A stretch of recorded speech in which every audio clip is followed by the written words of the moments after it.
sebuah PubSub log aggregator dengan independent consumer dan notification. Sebelum saya masuk ke demo, saya akan menjelaskan singkat arsitekturnya. Dimana sistem ini menerima event dari publisher melalui HTTP endpoint, pas publish, event masuk ke dalam in-memory queues berbasis AsyncQQ. Lalu diambil oleh consumer worker yang asynchronous. Consumer akan mengecek di Hadoop Store kalau kombinasi topik dan event ID sudah pernah diproses, event di skip, kalau belum, event diproses dan berani dengan Hadoop Store. Di Hadoop Store saya akan implementasikan menggunakan SQLite dengan metode write ahead logging, disimpan di app data DB yang dimount sebagai Docker column. Jadi walaupun kontainer di reset atau di crash, data Hadoop tetap persis dan tidak terjadi namanya reprocessing. Nah, ini pola sesuai dengan konsep namanya at least one delivery independent consumer. Itu adalah exactly one semantic yang dimana itu dibahas di bab 3 dan bab 7 buku Vanstein dan Turnbaum edisi keempat tahun 2023. Oke, mari kita buktikan secara langsung. Pertama, saya akan build Docker image dari Docker file yang ada di folder root. Image ini menggunakan base Python 3.11 Slim, berjalan sebagai non-root user untuk keamanan dan sudah include health check. Oke, kita akan meneran Docker build ya. Oke, dari proses build ini akan install dependensi dari rekaman teks yaitu Fast API, Unicorn, Pydantic, dan PyTest untuk testing. Di mana layer caching Docker ini membuat rebuild berikutnya akan jauh lebih cepat. Oke, setelah kita build, kita akan melakukan namanya run.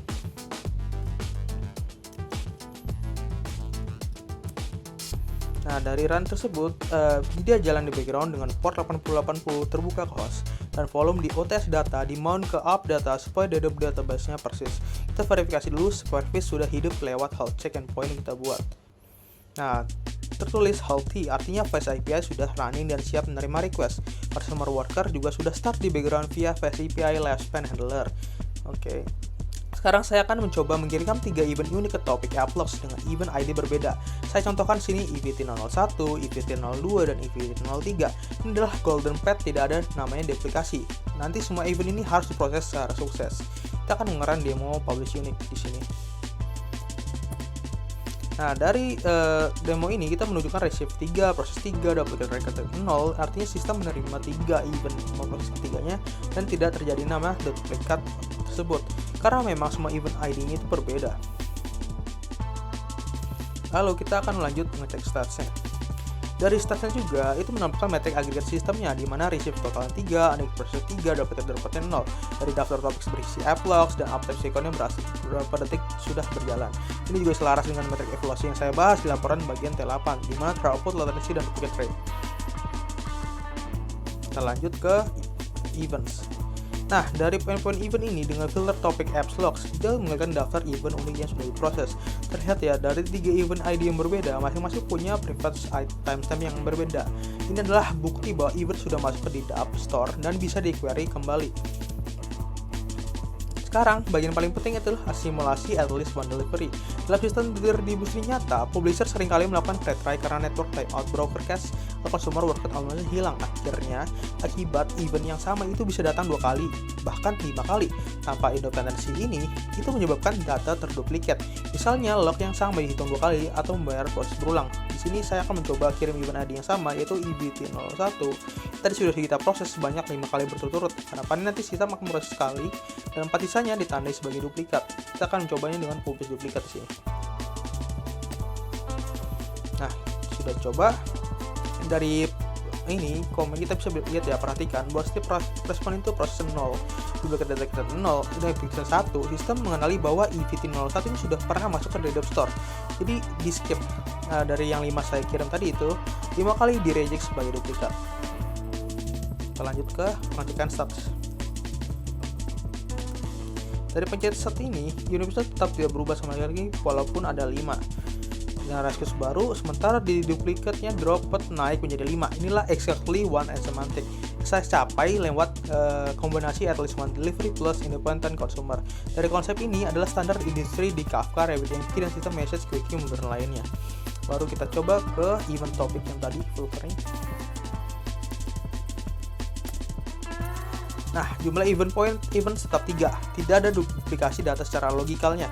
Dari sisi ini, observer atau downstream consumer, sistem kelihatan seperti proses cepat sekali saja.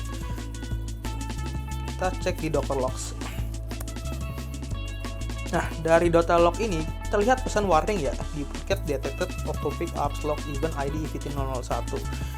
Nah, dari sini kita bisa lihat ya, logging jelas ini penting untuk debugging dan audit. Kita tahu persis kapan dan mana yang duplikat tertangkap. Sekarang tes yang paling kritis yaitu fault tolerance. Dalam sistem terdistribusi kontainer bisa crash, di restart untuk deployment atau mesin reboot. Nah, pertanyaannya, apakah di Deep Store tetap ingat event yang sudah kita proses? Kalau di Deep Store hilang, semua event yang lama akan dianggap baru lagi dan terjadi reposing massal.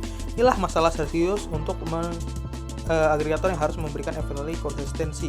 Nah, di sini saya akan stop kontainer sekarang, hapus kontainernya tapi tanpa menghapus volumenya.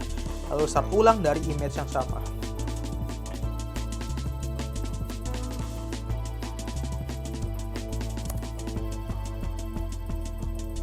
Benar sudah dihapus, tapi volume UTS data masih ada di host. Disitulah file dedup.dp disimpan. Kita coba lagi.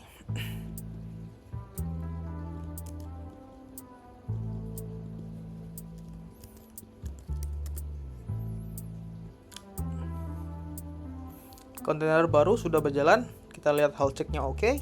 Sekarang tes saya kirim lagi EVT001, event lama dari sebelum kita restart tadi. Kalau di Deep Store benar-benar persisten, harusnya sistem ini tetap mengenali ini sistem sebagai duplikat ya. Kita coba post duplicates. Nah, ya respon tetap duplikat detektornya 1 untuk setiap request. Walaupun proses Pythonnya baru, memory QQ ini baru, consumer worker baru, SQLite Dedup Store, tetap ingat bahwa EVT001 ini sudah pernah kita proses. Ini berkat dari unique constraint pada topik event ID-nya, plus dari Walmart yang memastikan durability. Kita run stats-nya. Nah, stat juga konsisten ya, dimana dia tetap 3, duplicate droplet-nya bertambah lagi. Inilah crash recovery fault tolerance, dimana yang kita bahas di bab 6, Vanstein dan Tabernan, dimana event tidak akan pernah diproses 2 kali, bahkan tetap ada setelah reset total. Hasil keputusan desain, dimana dalam desain ini arsitektur publish Oscar Prep yang kita pilih ini karena memberikan loose coupling, dimana antara publisher dan consumer memungkinkan asynchronous processing dan scaling yang lebih mudah dibanding client server tradisional. Dibahas bab 2. Kedua, ini ada skema penamaan menggunakan UID composite key.